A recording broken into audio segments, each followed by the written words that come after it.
I think this story was largely missed by most people because it was stopped. Yeah. I think So an NBC, look at this. Alabama man who called himself the Angel of Death, arrested and accused of threatening California Monastery. Mm-hmm. They said that he had weapons. He had brass knuckles, a dirk, or a dagger. I think it's funny that they have to qualify what a dirk is because people don't know what it is. that's not fun. He had a large capacity magazine. I think it's silly that in and of itself was a crime, but considering the threats he was making, they're saying planning, sophistication, and professionalism drove from Alabama to the victim church to reiterate threats he had made via email. Okay, so there were emails. I mean, look at this. Yeah. Whoa. That's what he had. Golly. So that's a little bit more than just he's carrying a gun on him. Yeah. This is what's terrifying is Duct that tape is concerning. right. What's terrifying is the stories of violence or just this criminal behavior. We've been getting so many of these things over the past several weeks. It's scary when you realize the ones they stop you don't know about.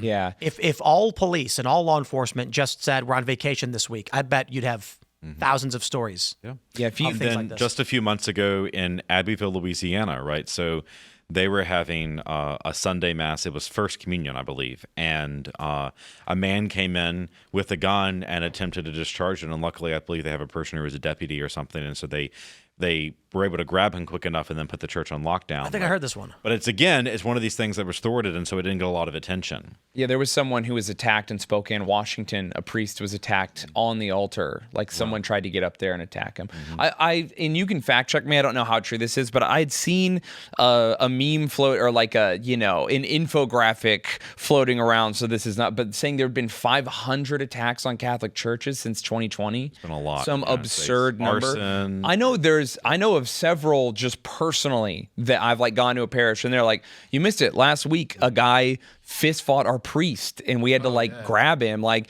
you missed it. Someone came in and like did this. It's like, wow. Easter Sunday all the time. in my parish this year. So I have two different churches. And so on Sunday morning, I go to 8 a.m. at one church and then come back to the Basilica for 10 a.m. And when I got back for the 10 a.m. Mass for Easter Sunday morning, someone had come in and taking the flowers off the altar and hurled them across the church. Right. It's wild to see these things happening. Yeah, I went to this church in Queens. It was like a neighborhood where there was a lot of disturbed people, and every Sunday without fail, someone would come in, try to fist fight like the pastor, try to fist fight a dean. And it was like a constant flow of just disturbed people, and I'm like, what is going on? It's like the Gracies when they used to run their gym and random dudes would show up to challenge them. Literally. Your pastor's like, this is not a jiu-jitsu place. Like, what is going on? I remember my pastor started taking up boxing. I'm like, dude, I don't blame you. For real, It's getting crazy. dude. You got to get a Robin Big situation going for him. Just get him a big security guard. Yeah, and like the police were just like, again, okay. That's yeah, crazy. Someone will be there later. And it's like, dude. But I'm glad that, for instance, the Michigan shooting and the Minnesota shooting and the California shooting that was thwarted, both are being investigated by the FBI as a Catholic hate crime. I don't think that would have happened under the previous administration. Yeah, that's very rare. Yeah, I was. I got in trouble for being Catholic during the last administration. This is interesting. I pulled this up from Fox News. It's from a couple weeks ago. Attacks on U.S. churches have risen significantly since 2021, report finds. 1,384 hostile incidents targeting churches from 2018 to 2024, with more than half coming in the past 2 years. Oof. Yeah. Dang, that's an uptick, and then goes towards the demonic presence in society narrative there. I mean, this is the craziest thing to me is how it's hyperfixation on Christianity. It's almost always. I mean, there's tons of things in the mainstream that crazy people could target, but it seems like often the political movements are targeting Christian values. You can take a look at, I mean, I'll just keep it vague for the purpose of not being overtly political. The left in this country seems to object wholly to Christian values and give a pass to other horrible values or religious structures. Yeah. Or religious structures that say they're close to Christian values but are not. Right. Well, look Yeah. with Kirk, like what problems, what acts they have to grind with, and what they're drilling down on. Is they're drilling down on beliefs that are widely held by Christians in the United States, which is like Pro-life. opposition to abortion, opposition to gay marriage. Like these things are very conventional and biblical beliefs. Yeah. And that's specifically what they're not talking about his tax policy or his opinion on foreign affairs. Yeah. They couldn't care. It's the specific Christian values that he held. That's what they're drilling down on. But my friend Harrison, who's the kicker for the Kansas City Chiefs, right? He spoke at Benedictine last year for their commencement address, and and I did tell him, I was like, maybe you should have said all of these at a commencement address. But either way, right? I mean, he's at a Catholic college espousing Catholic beliefs, right? And he's talking about marriage and the family and encouraging them to go off and have good family lives, right? And he's getting death threats, right? People want him to get fired, right? They're threatening his family. So a member of the Kansas City mayor's office posted his address on Twitter. Gosh. It's just ridiculous. It's wild to imagine that being on the other foot in any way, shape, or form. That if someone from another faith was like, remember to live out the values of your faith, women, we're doing arranged marriage, or whatever, people would be like, that's their culture. Make sure you go and wear your burqa today. It doesn't happen. But when he does it as a Catholic university and gets a standing ovation or whatever at the end, people are like, well, you see all the women clapping? That was evil, clearly. And then they go after him. You're like, he's at a Catholic college saying Catholic things to Catholic people. Yeah. You're out of your mind. Mm-hmm. Well, Steven Crowder had a really great example of this years ago where with this baker in Colorado, they went and they said, bake me the cake with this message. He refused. He got sued. They came after him. They sued him several times. And I believe it was Crowder. He went to Dearborn, Michigan. I could be getting the story wrong, but he went to a heavily Muslim area and asked Muslim bakeries to make cakes for a gay marriage and a gay wedding, and they refused. No one cared. Yeah. No liberal organizations came out and opposed it. They were totally fine with it. Mm-hmm. Just when the Christian says no. Yeah. There's the subversion of Christianity, because Christianity is to them inherently attached to whiteness somehow, despite the fact that it's a Middle Eastern and African religion. It's growing faster in Africa than anywhere else in the world. Yeah, that then was put through the world through Rome and but this is so funny, they think it's attached to colonization or whatever that means. Despite Islam also being a colonial.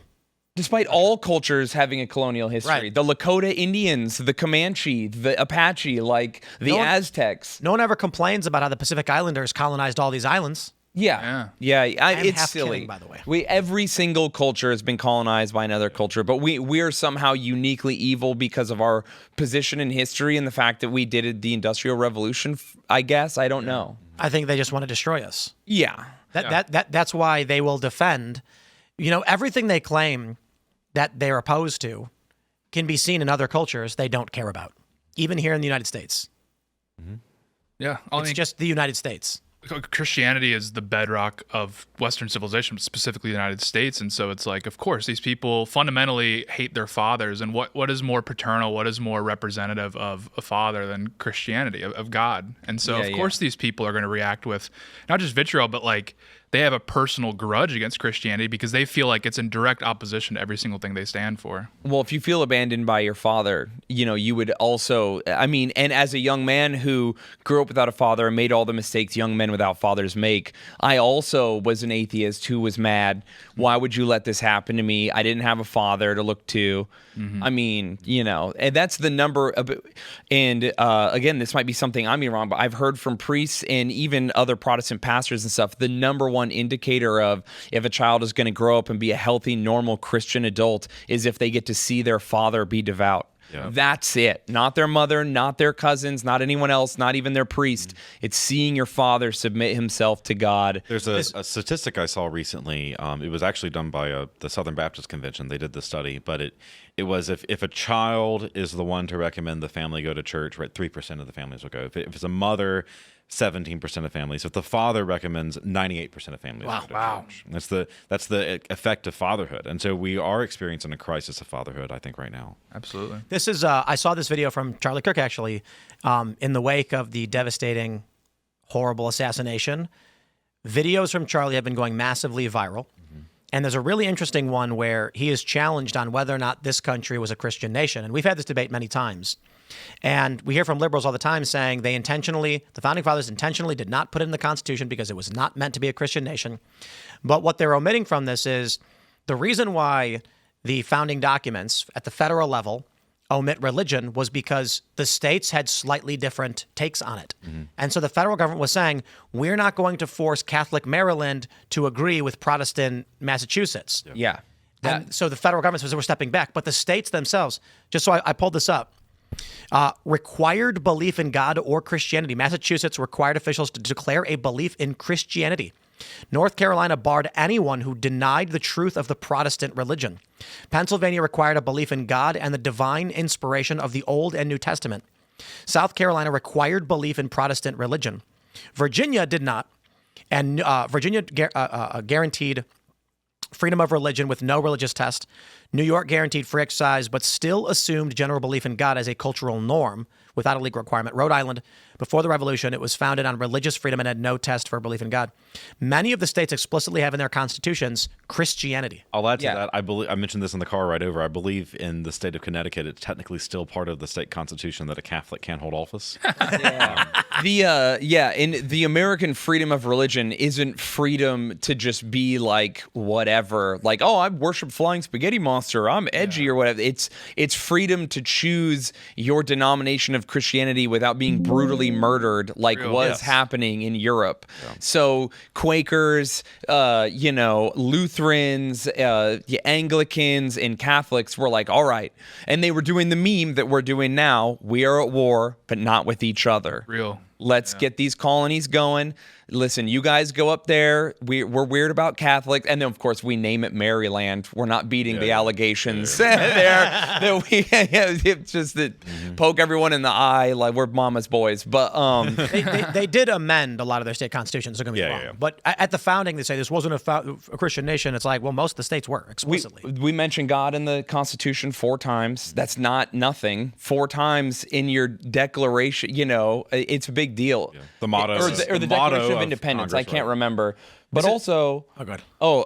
in as far as Christianity goes with all them, and I lost my train of thought. It's all good. Continue. I was going to read this from the North Carolina Constitution. It says, no person who shall deny the being of God or the truth of the Protestant religion or the divine authority either of the Old or New Testaments shall be capable of holding any office or place of trust or profit in the civil department within this state. And that is, they worded that very, very well to make sure. Yeah.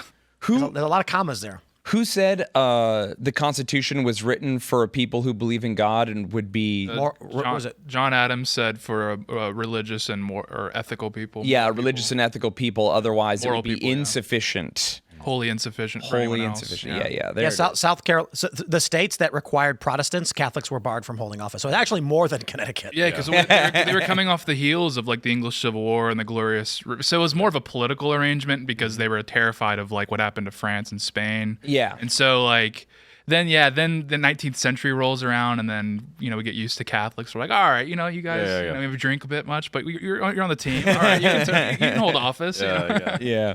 But yeah, and then like you said, because I think it was Article 6 of the Constitution like bars religious tests for federal office, and that kind of just trickled down into the state constitution. And that also was like a part of the undesirableness of Irish and Italian immigrants. They're loyal to the Pope, yada yada yada. Yeah. So rowdy. Yeah. We are a rowdy bunch. We are.